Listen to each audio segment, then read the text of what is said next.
नमस्कार दोस्तों, कैसे आप सब लोग। आशा करता हूं आप सब लोग अच्छे होंगे। तो चलिए दोस्तों, आज हम बात करते हैं डिक्सन टेक कंपनी के बारे में। लेकिन दोस्तों, आगे बढ़ने से पहले मैं आपको यह बता दूं, हमारे इस स्टॉक के ऊपर किसी भी तरह की कोई भी बाय या सेल की रिकमेंडेशन नहीं है। अगर आपको इस स्टॉक के अंदर किसी भी तरह की कोई भी पोजीशन बनानी है या कोई भी ट्रेड लेना है तो अपने फाइनेंशियल एडवाइजर की सलाह पर लें। हमारी यहाँ पर कोई भी बाय या सेल की रिकमेंडेशन नहीं है। हम यहाँ पर केवल चार्ट पर एनालिसिस करेंगे। तो चलिए दोस्तों, अब हम चार्ट पर चल पड़ते हैं और बात करते हैं डिक्सन टेक कंपनी के बारे में। दोस्तों, ये स्टॉक लिस्ट हुआ था 2017 सितंबर में और उस समय इस स्टॉक का प्राइस था ₹550 के आसपास। वहां से इस स्टॉक ने एक ऊपर की चाल दिखाई जो इस स्टॉक को लगभग प्राइस में 880 तक लेकर गई और एक अच्छे खासा रिटर्न इस स्टॉक ने कुछ ही महीने के अंदर दिखा दिया और दिसंबर 2017 में इसने ₹890 तक के हाई को टेस्ट किया। उसके बाद स्टॉक ने एक लंबी करेक्शन की शुरुआत की और आप देख सकते हैं दोस्तों, इस स्टॉक ने अगस्त 2019 तक एक लंबी करेक्शन की शुरुआत की और 1.5 साल तक ये स्टॉक करेक्शन के अंदर रहा और लगभग ₹310 तक के लो स्टॉक ने दिखाए और अपने प्राइस का एक अच्छा खासा अमाउंट इसने नीचे की तरफ, लगभग डबल से भी ज़्यादा ये स्टॉक नीचे की तरफ चला गया और ₹310 तक के लो स्टॉक ने अपने लगाए। वहाँ से स्टॉक ने एक बड़ी चाल की शुरुआत की और ₹310 तक से ऊपर की तरफ चलता हुआ ये स्टॉक ₹980 तक पहुंच गया और अपने प्राइस का 3 से 3.5 गुना कुछ ही समय के अंदर हो गया। आप देख सकते हैं, 1 साल से भी कम समय में अगस्त 2019 से लेकर फरवरी 2020 के अंदर कुल 6 महीने के अंदर ये स्टॉक ने 3 गुना की रिटर्न लगभग दिखाई। उसके बाद कोविड की गिरावट में इस स्टॉक ने एक नीचे की तरफ की चाल दिखाई जो इसको ₹600 तक लेकर आई और एक अच्छा खासा करेक्शन इस स्टॉक ने इस कोविड की गिरावट के दौरान किया और अपने प्राइस का लगभग 30% नीचे की तरफ ये स्टॉक करेक्ट हो गया।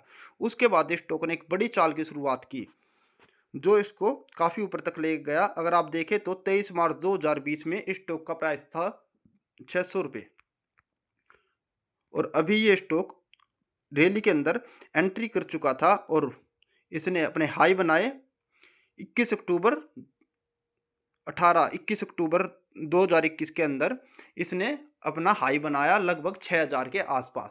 तो ये स्टॉक 1 से 1.5 साल के अंदर अपने प्राइस का लगभग 10 गुना हो गया और एक अच्छी खासी रिटर्न इस स्टॉक ने अपने इस समय के दौरान दिखाई। वहां से स्टॉक ने एक बड़ी करेक्शन की शुरुआत की और अक्टूबर 2021 के बाद इस स्टॉक ने करेक्शन करते हुए अपने प्राइस का लगभग 50% के आसपास, 50 से भी ज़्यादा करेक्शन के दौरान अपने प्राइस को नीचे की तरफ ब्रेक किया और लगभग ₹2560 तक के लो स्टॉक ने जनवरी 2023 के अंदर बनाए। यहाँ पर इस स्टॉक की 200 की वीकली टाइम फ्रेम की मूविंग एवरेज आई हुई थी जहाँ पर इस स्टॉक ने सपोर्ट लिया और यहाँ पर सपोर्ट लेने के बाद इस स्टॉक ने दोबारा से एक बड़ी चाल ऊपर की तरफ की दिखाई और मई 2023 के अंदर स्टॉक ने दोबारा से ऊपर की चाल पकड़ी और ₹2500 से ये स्टॉक दोबारा ऊपर की तरफ जाता हुआ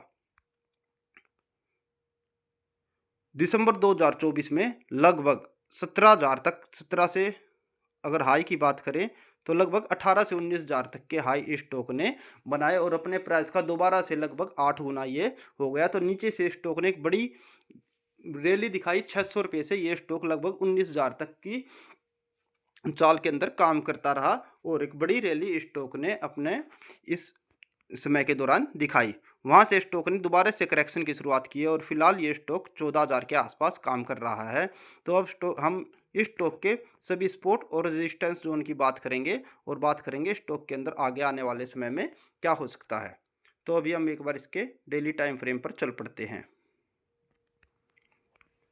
तो आप देख सकते हैं दोस्तों, ये स्टॉक अपनी डेली टाइम फ्रेम की 200 की मूविंग एवरेज पर काम कर रहा है जो कि अभी 13,600 के आसपास है। तो इसने अपनी सपोर्ट जोन पर ये स्टॉक आ चुका है और 13,600 के आसपास इस स्टॉक की पहली सपोर्ट है जहां पर अभी ये काम कर रहा है। तो अगर हम की सपोर्ट जोन की बात करें तो उनको हम पहले मार्क कर लेते हैं। पहला सपोर्ट एरिया इसका 13,500, हम इसको रेड कैंडल से दर्शा देते हैं आपको। 13,500 इसका पहला सपोर्ट एरिया है और इससे बड़े सपोर्ट की बात करें तो वो है दोस्तों 12,600। 12,600 इस स्टॉक की दूसरी सपोर्ट है। और बड़ी सपोर्ट जो इस स्टॉक की निकल कर आ रही है वो है 10,800। तो मैंने आपको इसके 3 सपोर्ट जोन दे दिए हैं। पहला है 13,500, दूसरा है 12,600 और तीसरा है 10,800।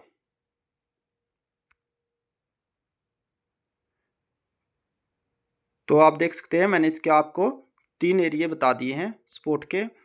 पहले 13,500, दूसरा 12,600 और तीसरा 10,800। तो ये 3 सपोर्ट एरिया है। आप इनको स्टॉप लॉस के तौर पर भी ले सकते हैं अगर आपके पास इस स्टॉक के अंदर लॉन्ग पोजीशन है तो।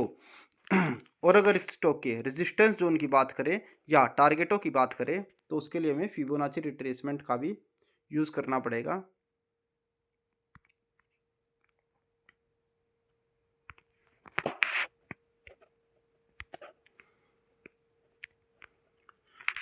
तो फिबोनाची रिट्रेसमेंट के हिसाब से इसका जो पहला रेजिस्टेंस जोन निकल कर आता है वो है 15,700। 15,700 इस स्टॉक का पहला रेजिस्टेंस जोन निकल कर आता है। आप इनको अपने टारगेट के हिसाब से भी ले सकते हैं। दूसरे रेजिस्टेंस जोन की बात करें तो है 17,000 और तीसरा जो है 17,900। तो मैंने आपको इसके 3 रेजिस्टेंस जोन बता दिए हैं और 3 सपोर्ट जोन बताए हैं। तो रेजिस्टेंस जोन जो इसके निकल कर आते हैं, पहला है 15,700, दूसरा है 17,000 और तीसरा है 17,900। आप इनको टारगेट के रूप में भी ले सकते हैं। और नीचे की तरफ आपके सपोर्ट जोन जो निकल कर आते हैं वो 13,500, 12,600, 10,800। आप इनको स्टॉप लॉस के तौर पर ले सकते हैं। तो आप इन लेवल्स को नोट करके रख लेना और इनके हिसाब से अपने पोजीशन को आप इसी हिसाब से संभाल सकते हैं और कैरी कर सकते हैं। अगर आपको इन्वेस्टमेंट इस स्टॉक के अंदर करनी है तो आप उस पर जो हमारे सपोर्ट जोन है उनको स्टॉप लॉस के तौर पर ले सकते हैं और अपने फाइनेंशियल एडवाइज़र के सलाह से इस स्टॉक के अंदर आप इन्वेस्टमेंट कर सकते हैं।